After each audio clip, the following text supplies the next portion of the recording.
Olá, começa agora mais um BDF Entrevista. Eu sou Raquel Setz e é um prazer estar na sua companhia.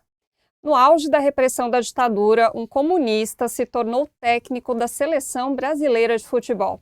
Eu falo de João Saldanha, figura lendária do futebol, da militância política e do jornalismo esportivo.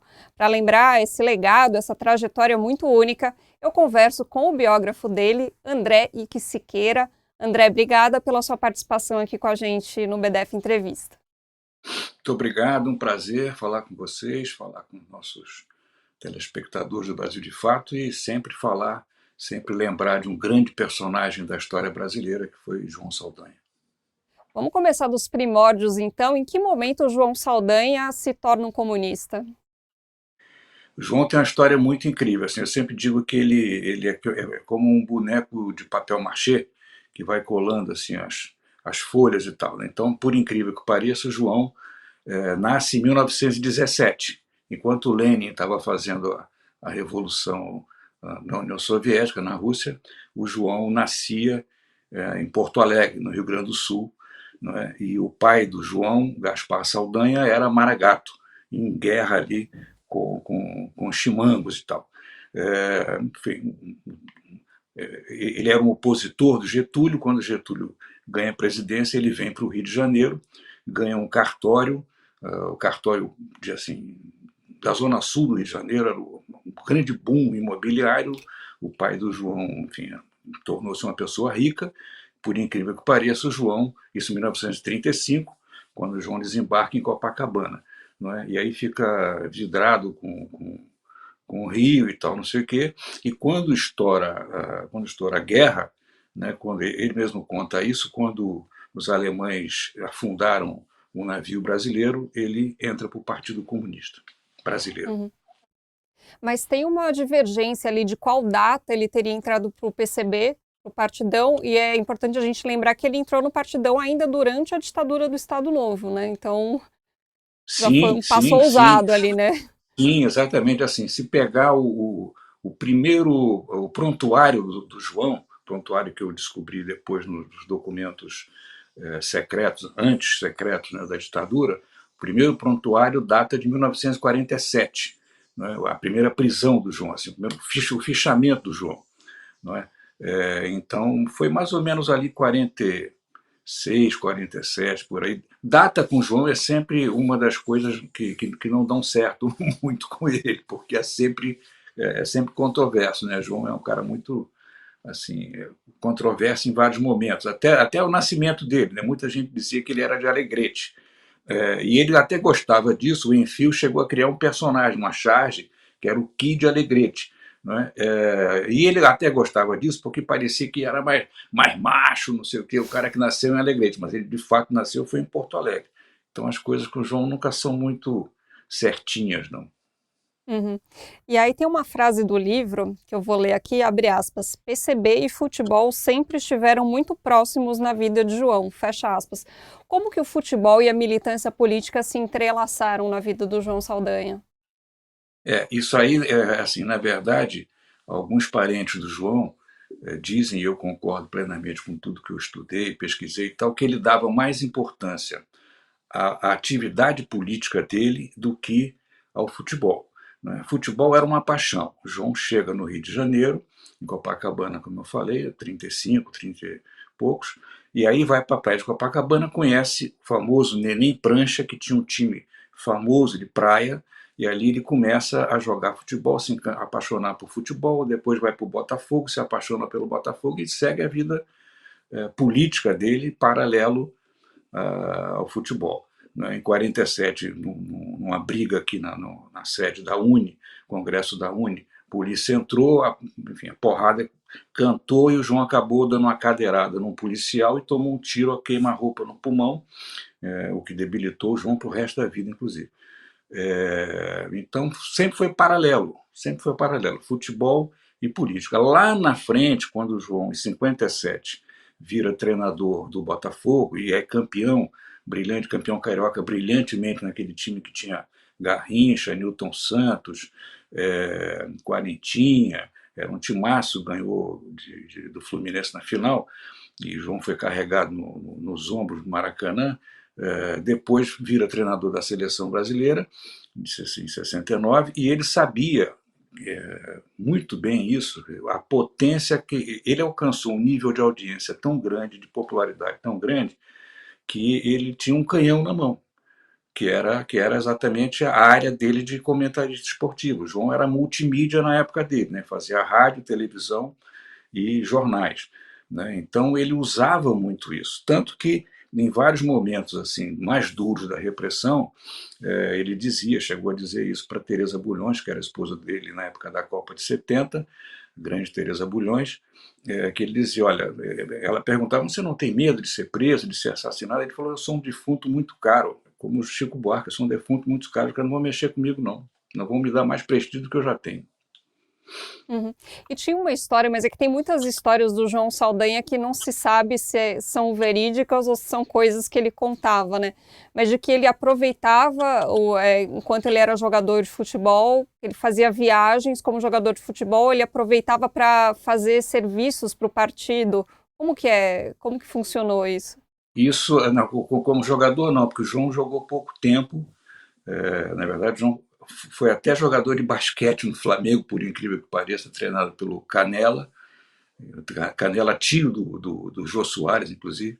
É, mas jogou pouco tempo futebol, não era um cracaço e teve um problema muscular e tal, e parou de jogar. Essas viagens eram sempre ou como comentarista ou como treinador do Botafogo e da seleção brasileira.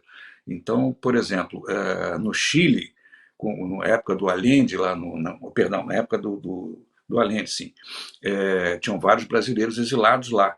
E ele chegava e fazia, inclusive, reunião com vários jornalistas, correspondentes estrangeiros, chegava a fazer caixinha de dinheiro para ajudar os companheiros, camaradas que estavam lá exilados e tal. Então ele aproveitava sempre, assim, sempre que podia, ele fazia uma articulação ou outra. Eu vou para a França. Aí, se o comitê central do partido tivesse alguma orientação para alguém que estivesse fora do Brasil e tal, não sei o quê, ou articulação com a esquerda internacional, ele fazia isso tranquilamente, né? E não tinha receio, não. Ele levava documento, trazia documentos, então ninguém mexia com ele, não. E antes do jornalismo esportivo, ele foi jornalista de assuntos gerais, né? Ele chegou aí para a Europa, fazer cobertura do pós-guerra, para o jornal de um amigo. Conta um pouquinho essa história. Ele chegou a cobrir a Guerra da Coreia. Ele chegou a cobrir a Guerra da Coreia. E é incrível esse negócio das histórias do João, como você falou antes, porque quando, assim, por que que as pessoas me perguntam, por que você resolveu fazer a biografia do João Saldanha? Tudo bem, porque o João, primeiro, assim, era meu ídolo, era o treinador do meu time de botão, na caixinha de fósforo, ficava na mesa ali com a fotinha dele, ele era o meu treinador ali. Eu estava no Maracanã, em 69, eu tinha 9 anos, com o Brasil e Venezuela eliminatórias da Copa, que o Brasil arrebentou, 5-1 ou 5-2, se eu não me engano, e a torcida gritando João Saldanha, e virou meu ídolo. Perguntei para meu pai, quem é o João Saldanha? Ele falou, o dono das feras. Tal. Mas quando o João, o fim dos últimos anos da vida do João, o João sofreu um desgaste muito forte da imagem dele. Isso me incomodava muito, né? Aliás, me incomoda até hoje, porque, na verdade, o João, por incrível que pareça, sofreu muitos ataques de coleguinhas, como ele falava, jornalistas. Jornalistas. Na época da Copa, antes de ser afastado da seleção, ele foi bombardeado principalmente por jornalistas esportivos de São Paulo.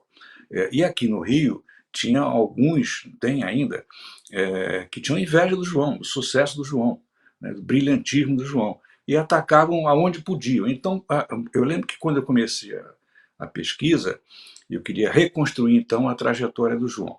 E aí a pessoa, fui conversar com um jornalista famoso, que eu prefiro não declinar o nome, ele disse, André, você não vai ter biografia. Eu digo, mas por quê? Não, porque João é mitômano, você não vai encontrar essas histórias. Bom, isso para mim foi um oxigênio gigantesco, um desafio gigantesco.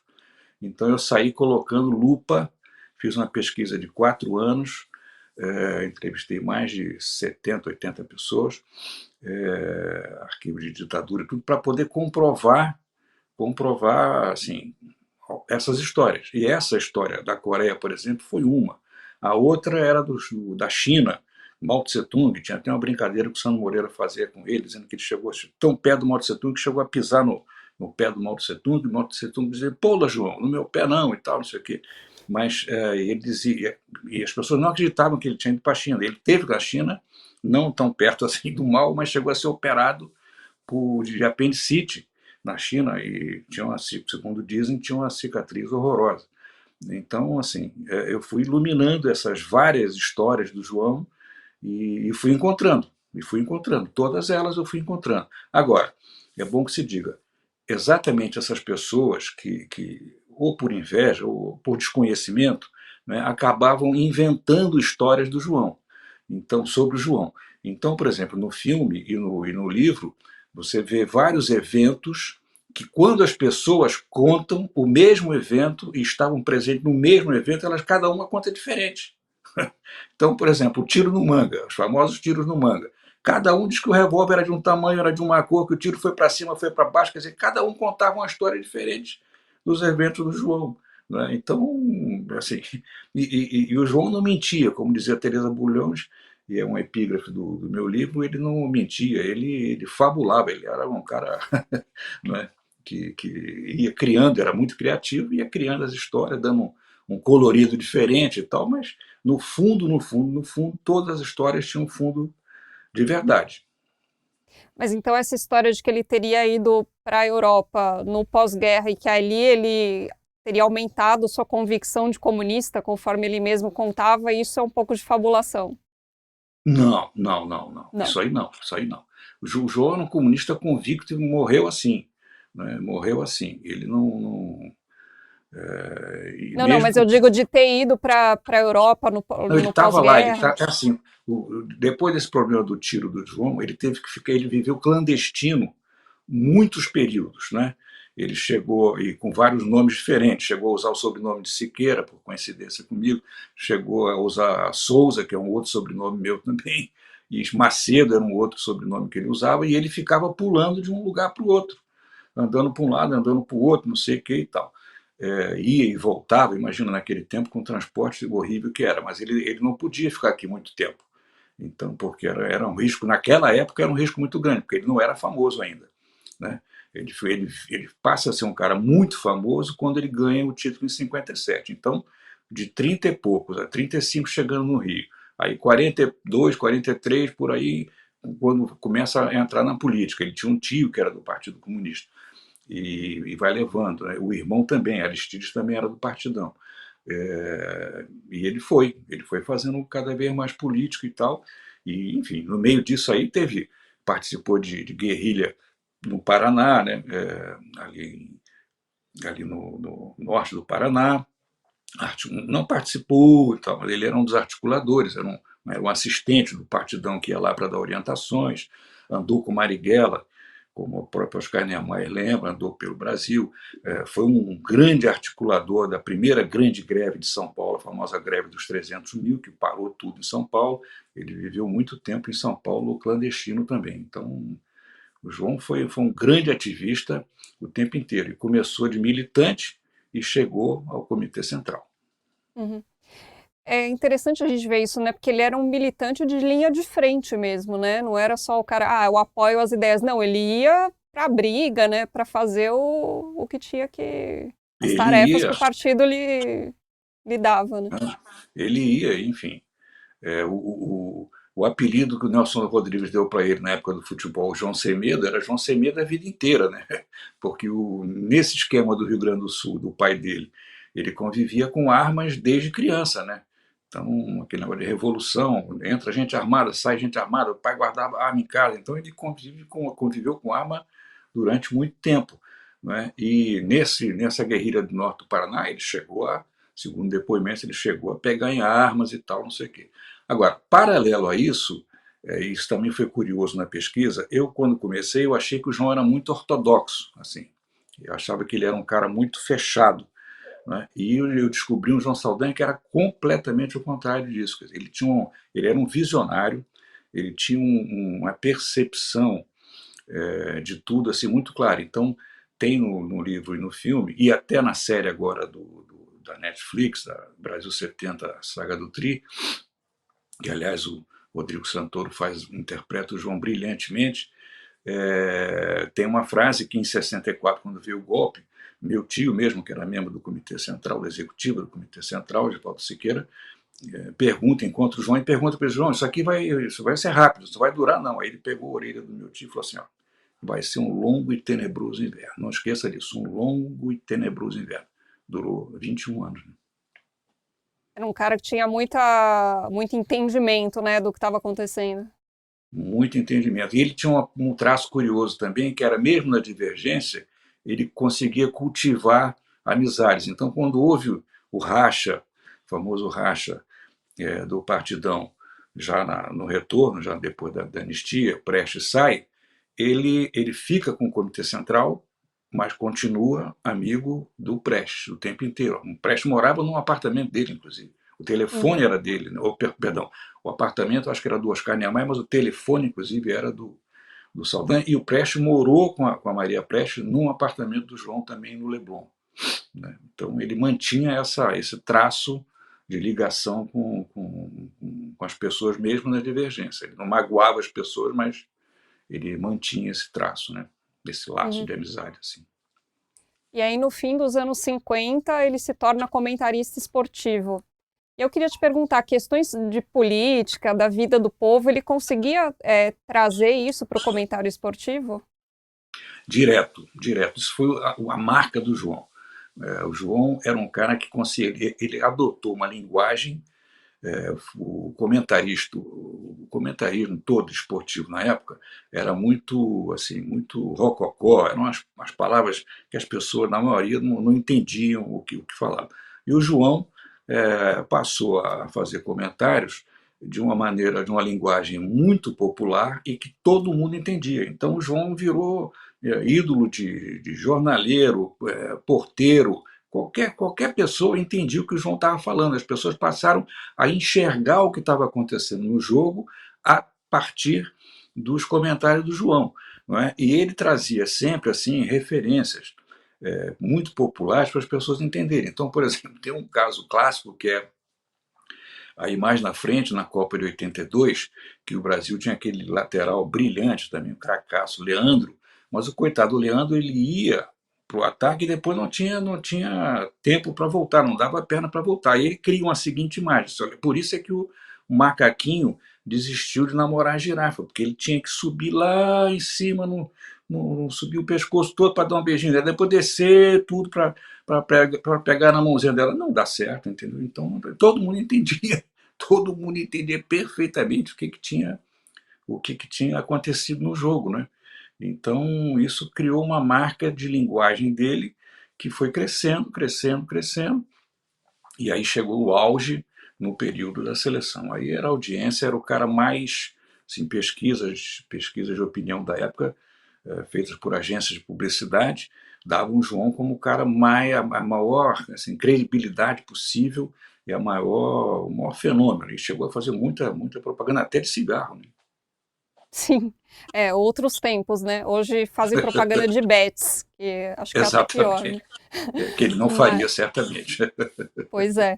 Mas e a questão política? Tem algum exemplo, assim, de como essas questões entravam nos comentários esportivos do João Saldanha? Muitas vezes. Por exemplo, quando houve o atentado do Rio Centro, por exemplo, eu lembro perfeitamente disso. Teve um ato no 1º de maio em São Cristóvão, e eu fui para esse ato, inclusive. Eu era também, naquela época, militante do Partido Comunista Brasileiro, e aí eu fui para lá e estava um clima muito pesado, porque a ditadura querendo dizer que a bomba tinha sido feita por algum terrorista de esquerda, uma coisa daquela, e as pessoas sabiam que não era, é evidente que não era. Né? A bomba estourou no colo do cara, do militar lá. E aí o João, no discurso dele, ele vai, fala no comício, no palanque, aí ele disse assim, olha, aí sim, os militares diziam que alguém da esquerda tinha jogado a bomba, arremessado a bomba no colo do militar, dentro daquele famoso Puma. Só que, pela perícia, o Puma estava com a janela assim, era isso aqui de abertura. João falou assim, ó, eu acho que aquele cara que atirou a bomba no Puma devia ser um jogador do Globetrotters, porque ninguém conseguia acertar aquilo. Pronto, aí foi uma gargalhada gigantesca. Ele conseguia fazer, misturar as coisas, né? Várias e várias colunas ele escrevia e lá no finzinho ele botava PS alguma coisa.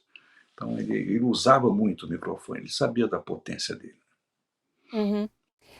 E eu acho que é interessante a gente fazer uma pausa aqui só para explicar um pouquinho que naquela época não existia nem tanto profissionalização, na verdade, no esporte quanto no jornalismo, né? Então ele virou técnico da seleção ainda sendo comentarista de futebol. Acho que é uma situação que hoje em dia seria meio impensável, assim, né? E como que ele acabou virando técnico da seleção? Aí são dois momentos. Primeiro é o seguinte, em 57, o João era diretor de futebol do Botafogo. O treinador saiu, Geninho, e resolveram chamar o João para ocupar ali para ver se estava certo. E foi campeão, brilhantemente, em 58, também foi treinador e tal. Então foi muito bem ali. Depois ele sai do Botafogo e aí engrena no comentarismo esportivo. Aí começa. Cresce, cresce, cresce. Quando chega em 60, aí o Brasil então ganhou a Copa de 58, ganhou de 62 e foi um fracasso na Copa de 66. Né? Foi desclassificado e foi um fracasso.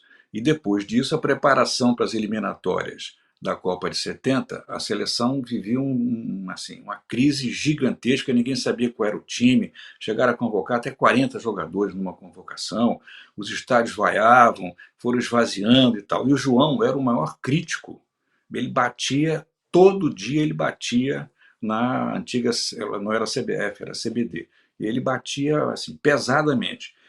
Paralelo a isso, João Avelange queria ser presidente da FIFA, né? E aí tinha que usar de qualquer jeito as eliminatórias, o sucesso do Brasil em 70. Então, dizem que o Avelange convida o João para ser treinador para calar o João, acreditando que ele ia quebrar a cara e pronto. O grande crítico, o maior crítico, estaria aniquilado, né? Seria uma vergonha, perderia toda a força do combate que ele fazia diariamente. Tudo bem, só que o João, no segundo ou terceiro convite, ele aceitou, por incrível que pareça, porque a gente estava na ditadura, e aceitou, só que ele revolucionou a seleção. Né? Ele rapidamente convocou, também por incrível que pareça, num período hoje em dia então impensável isso. Ele, sem reunir a comissão técnica, vai para uma primeira coletiva, puxa do bolso um papel e diz: olha, essa aqui são as minhas 22 feras. Os titulares são esses, os reservas são esses. Isso é inimaginável fazer hoje, né? Sem consultar dirigente, sem consultar cartola, sem nada. E fez isso, montou o time com base nos dois melhores times na época, Santos e Botafogo, Santos de Pelé e Botafogo, recheou com mais um ou outro de Corinthians, Rivelino, Tostão, do Cruzeiro, de Seu Lopes e tal, e a seleção explodiu, ganhou todos os jogos, 6 partidas das eliminatórias, um recorde que só agora no período do Tite foi batido. Anos e anos e anos persistiu isso. Então o João vira técnico nessa circunstância. Uhum. E como que ele era como técnico, né? Além dessa questão da escolha, como que ele era o trato dele com os jogadores, enfim. Isso aí era hilário, né? Hilário. Nesses dois momentos, tanto no período do Botafogo, porque tinha o Garrincha era uma figuraça, né? Que fugia da concentração para ir dançar e fazer concurso de tango, como ele pegou. O Garrincha sumiu da concentração, sai o João procurando o Garrincha pela cidade, Buenos Aires e tal, daqui a pouco ele passa assim no lugar e tinha uma placa dizendo concurso de tango. Aí ele, vou entrar aqui. Quando entrou, tava o Garrincha dançando lá. Ele, Garrincha, não sei o que e tal. E tirou o Garrincha de lá. Então ele conhecia muito, assim, como ele tinha sido jogador, né? Ele convivia muito tempo com os jogadores, ele entendia a alma dos jogadores. Então os caras eram muito amigos dele e ele entendia ali, né? Porque jogador tem problema de toda, é uma pessoa normal, tem problema de todo jeito, né? Então um dia tá bem para treinar, outro dia não tá, brigou com a mulher, brigou não sei quem, chegou de porre, de ressaca. Então ele entendia esse troço. Na seleção, mesma coisa, tanto que quando ele foi demitido, foi um clima muito muito ruim, né? na seleção, alguns jogadores chegaram até a pensar em sair e tal, mas ele mesmo não deixou. Né? Ele mesmo não deixou, mas ele tinha uma relação ótima com os jogadores, e os jogadores adoram ele, né? Tostão, então, principalmente, porque o Tostão era o xodó dele, né? Principalmente pela cabeça política, né? do Tostão. E então ele era um cara assim, que ele tinha um, um- de vez em quando dava ali, como o Brito morreu agora, o zagueiro, e o Brito me contou isso, de vez em quando ele dava um antibiótico para gente, era uma biritinha ali, mas ele gostava muito dos jogadores, enfim, era uma farra, né? Mas era muito sério também. Então, tem um jogo Brasil e Venezuela, se eu não me engano, lá na Venezuela, e o primeiro tempo foi 0-0, um horror. Então, quando o time não jogou nada, quando os jogadores, estava chovendo muito, os jogadores todos sujos de lama, não sei o quê, quando os jogadores vinham para o vestiário, ele falou: pode parar todo mundo aí, não vai entrar ninguém, não, ninguém vai trocar de roupa, ninguém vai fazer nada. Pode ir, pode ficar aí para jogar essa porcaria que vocês estão jogando. Ele pegou a chave do vestiário, jogou longe, não deixou ninguém entrar, o time voltou e arrebentou a Venezuela. Tinha uma psicologia meio Tinha, controversa aí, né? tinha.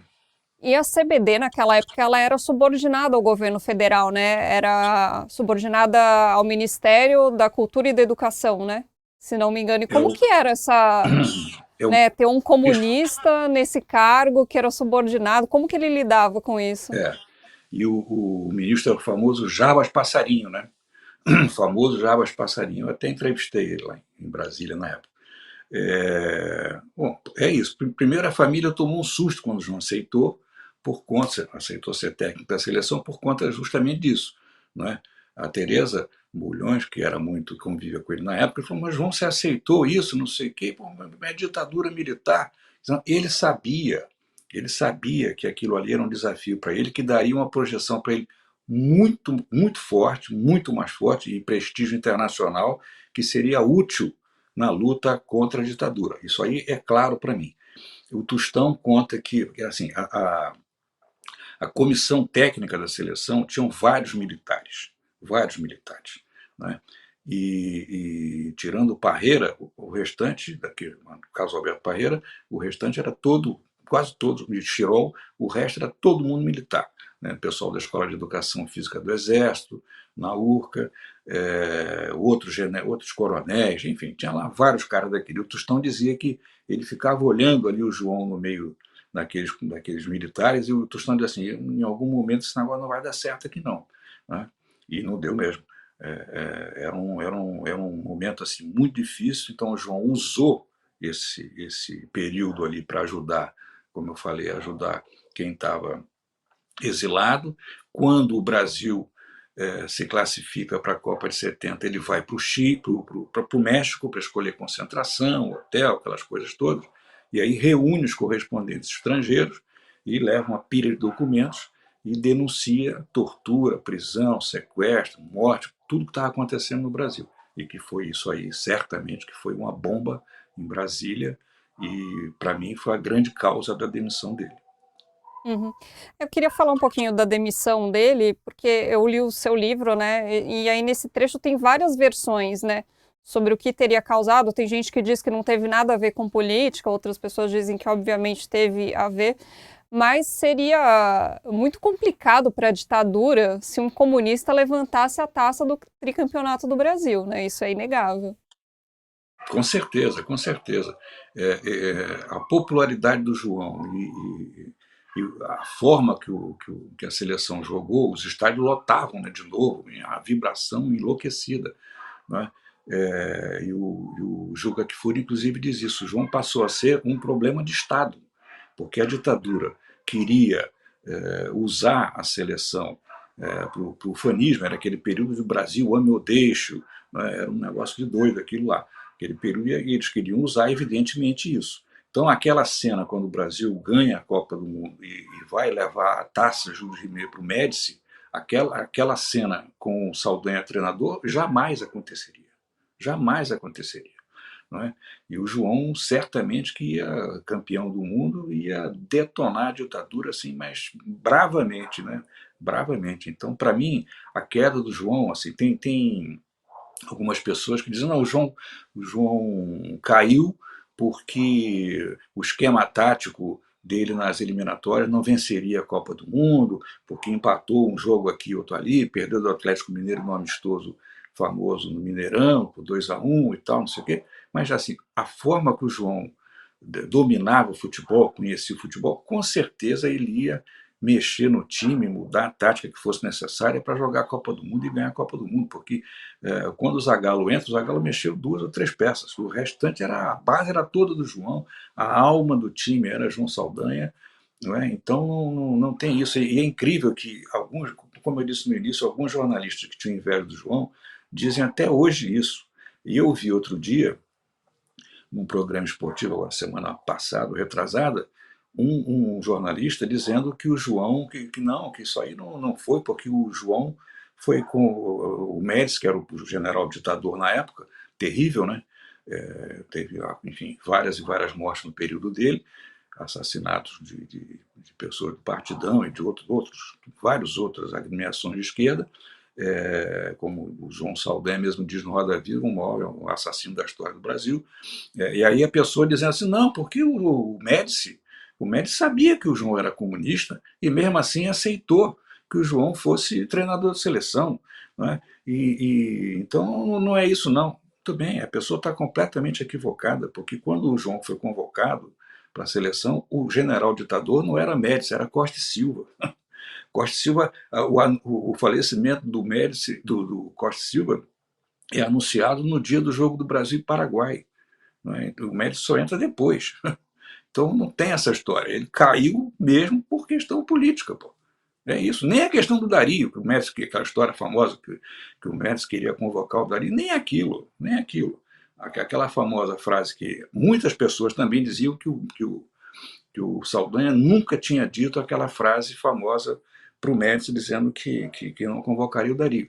E quando eu fui lançar, não lembro se o livro ou o filme em Porto Alegre, eu estava dando uma entrevista para a RBS, e aí num break do programa o rapaz falou, olha, vai ter uma surpresa para você agora aqui, na volta do programa. Quando voltou, eles tinham o vídeo, exibiram o vídeo, que depois eu coloquei no filme, e agora na edição atualizada do livro também coloquei, era o vídeo do João respondendo. O repórter pergunta para ele, diz, olha, o presidente Médici quer convocar o Dario, quer que você convoque o Dario. Aí ele diz, olha, eu e o presidente Médici temos várias coisas em comum, ele é gaúcho, eu sou gaúcho, ele é grêmio, eu sou gremista e tal, mas o Brasil tem não sei quantos torcedores, milhões de torcedores e tal, mas nem eu escalo o ministério, nem ele escala time. E aí ele diz assim, e você vê que a gente está se dando muito bem. Dias depois ele caiu, mas não caiu por causa disso. Uhum. André, eu queria fazer umas comparações com o período atual, né? Apesar da gente viver numa democracia em que existe a liberdade de organização partidária, enfim, me parece que hoje seria mais improvável ter um técnico comunista na seleção brasileira de futebol do que em 1970, com toda a repressão. Se a gente pega os jogadores, né, a maioria ou é apolítico ou é bolsonarista. O que aconteceu no futebol nesses 50 e poucos anos? Mas, bom, enfim, eu acho que também naquela época você tinha ali naquela seleção uns 70, eu diria que uns 2 ou 3 ali que tinham a cabeça política para a Uhum. esquerda. O restante não. Né? O restante não. Vamos pensar, depois, eu diria Tostão, Paulo César, Caju, não é? 2, hein? Pode ser que eu, enfim, daqui a pouco lembre outro. Mais adiante, a gente teve Afonsinho, né, que foi um cracaço, jogou no Botafogo e no Santos, era super amigo do João, foi o primeiro cara a brigar por passe livre no futebol e tal, não sei o quê. Depois disso, a gente teve Reinaldo, do Atlético Mineiro, né, grande Reinaldo, e mais adiante, a famosa democracia corintiana, né? Casa Grande, Sócrates e tal. Então, o Washington Oliveira foi um dos caras que criou, junto com Sócrates e com Casa Grande. Mas a grande massa dos jogadores não tem nenhuma ligação com a esquerda, não. Uhum. Essa história não tem, não. Hoje em dia é pior, né? Hoje em dia é pior, porque os caras são declaradamente de direita, vários deles, né? Mas você vê que participação política assim, época das diretas, você vê nos palanques Sócrates, Casagrande, Vladimir, jogador do Corinthians também, mas fora isso aí, quase nada. Mas hoje a gente tem também toda a questão de patrocinador, né? Tem essa maior profissionalização e mercantilização do futebol. Isso também coloca vários entraves, né? Para que uma pessoa com posicionamento político de esquerda, mais radical, consiga fazer uma carreira nesse esporte. Sim, com certeza, com certeza. Assim como naquela época da ditadura também, tinha os puxa-sacos dos militares, né? Então os caras não se metiam e, Deus me livre, não vou se meter nesse negócio não. É, mas hoje em dia, com toda essa. É muito dinheiro, né? Um capitalismo assim feroz no futebol. Então não tem. Você vê que os caras podiam, imagina só, a dinheirama que esses caras têm, sinceramente, você vê que os caras não ajudam nada, não ajudam nada a melhorar a vida das pessoas, ao contrário. Então, assim, no mínimo, é uma indiferença muito grande, né? Muito grande. Sim. Então, o que eu sinto muito é que tem um descolamento, né, da realidade da classe trabalhadora, apesar da maioria dos jogadores vir, né, da classe trabalhadora. Então, a gente vê esses caras multimilionários fazendo propaganda de bet. Até o senhor comentou, né, o João Saldanha jamais faria isso. Ah, Tem eu esse, acho. esse deslocamento, né, Sim, total, descolamento, total, aliás. total. Não tem ligação. É um ou outro que às vezes você vê uma notícia, não, jogador tal criou uma escolinha ou ajuda financeiramente uma creche, não sei o que e tal. Mas fora isso, assim, ninguém, não tem participação política, não tem nada. Os caras não estão nem aí, né? Na verdade, eles não estão nem aí, eu diria, que me perdoem, mas não estão nem aí nem para a seleção brasileira, né? Entendeu? Eu não estou nem aí, pô. Não tem mais. Se for comparar assim, a garra que os jogadores de antigamente jogavam com a seleção e hoje em dia é incomparável, né? E isso tudo enfim, posso até apanhar por conta desse comentário, mas eu acho que assim, os caras não veste a camisa. Não veste a Uhum. camisa. É um ou outro. O resto, zero. Como era antigamente, zero. Você falou da questão do capitalismo, né? Aí no livro traz a remuneração do João Saldanha, na época que ele era técnico, convertendo para os dias atuais. Então daria mais ou menos R$ 50.000 mensais. Parece Imagina, um né? bom salário, né? Aí eu fui pesquisar quanto o Ancelotti ganha. quatro Pois milhões é, e meio por mês. É assim, um exatamente. negócio muito fora, Exatamente. né? E quando foi treinador do Botafogo, nem recebia. O pai dele chegou a esculhambar e disse: Bom, nunca vi um negócio desse, um treinador que não ganha, não tem salário. Ele não recebeu durante muito tempo. Nem recebia. Era um amor muito grande pelo Botafogo, paixão enlouquecida, doente pelo Botafogo, né?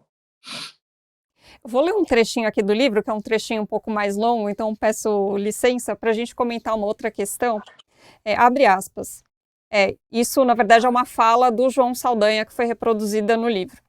Abre aspas. Estou preocupado. A militarização, a burocratização do treinamento esportivo, o desaparecimento progressivo dos campos de pelada nas grandes e médias cidades, a banalização do espetáculo, a mercantilização excessiva, a utilização dos jogadores como objetos e a supremacia das teorias de treinamento burramente baseadas na supervalorização das forças táticas sobre o talento e a habilidade. Assim vamos para o vinagre. Fecha aspas.